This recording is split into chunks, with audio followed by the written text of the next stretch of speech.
Hi, this is Troy Hunt, and I'd like to talk to you about 5 internet security basics. These are things that you absolutely need to understand if you're working with online systems today, and really that's pretty much all of us.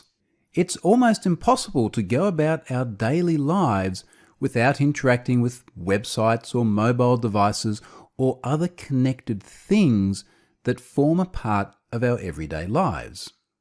As we gather more connected things and we collect more sensitive data, we expose ourselves more. We put ourselves at more risk of serious security incidents, more risk and a greater impact.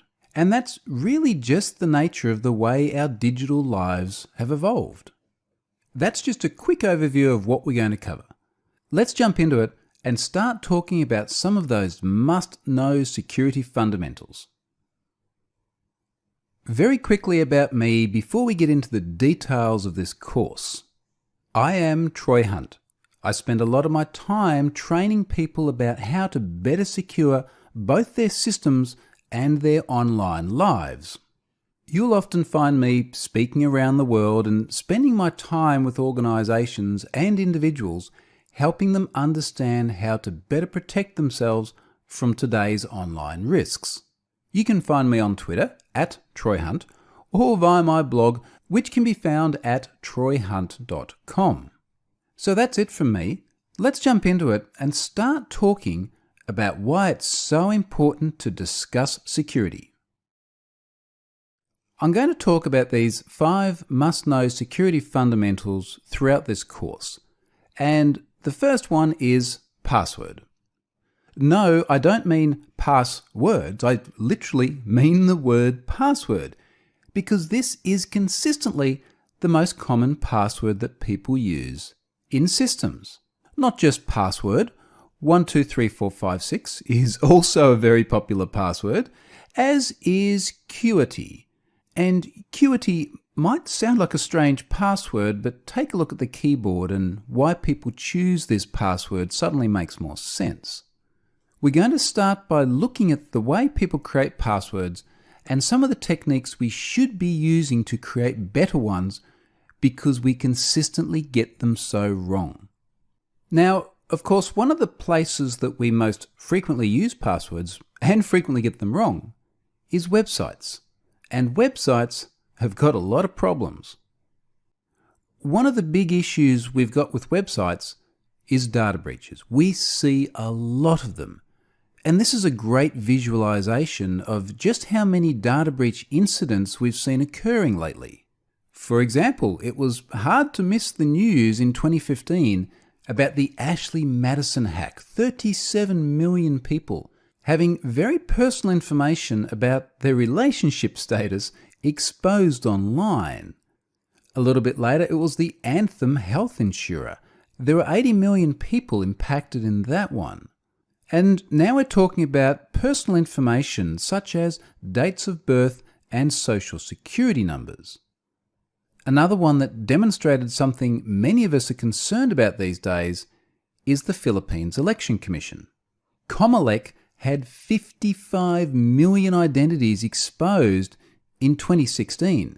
That is half the entire country, all exposed in one data breach. That included a huge amount of information ranging from passport details through to biometric data about their citizens. We're going to talk quite a bit about web security a little bit later on in the course. Another modern day online threat that's particularly malicious is ransomware.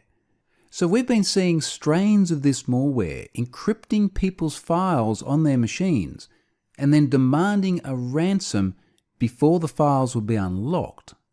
Very often, these infections happen because people are running out-of-date software. Attackers exploit that. They know people are not real good at keeping their machines up to date. So we're going to talk about software maintenance, how to make sure you avoid running vulnerable versions of software which lead to infections like the one you see on the screen here.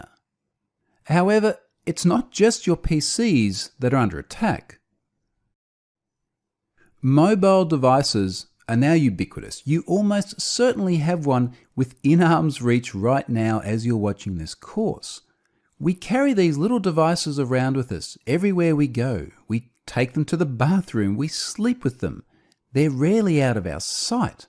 But they're also enormously attractive targets to attackers because they do literally contain our entire lives in them. And that poses a very attractive target. But when we talk about having valuable information on devices, these days it goes well beyond just phones. I'm also going to talk about the Internet of Things, IoT. And this is the premise that we should connect everything from refrigerators through to dog bowls, through to our cutlery.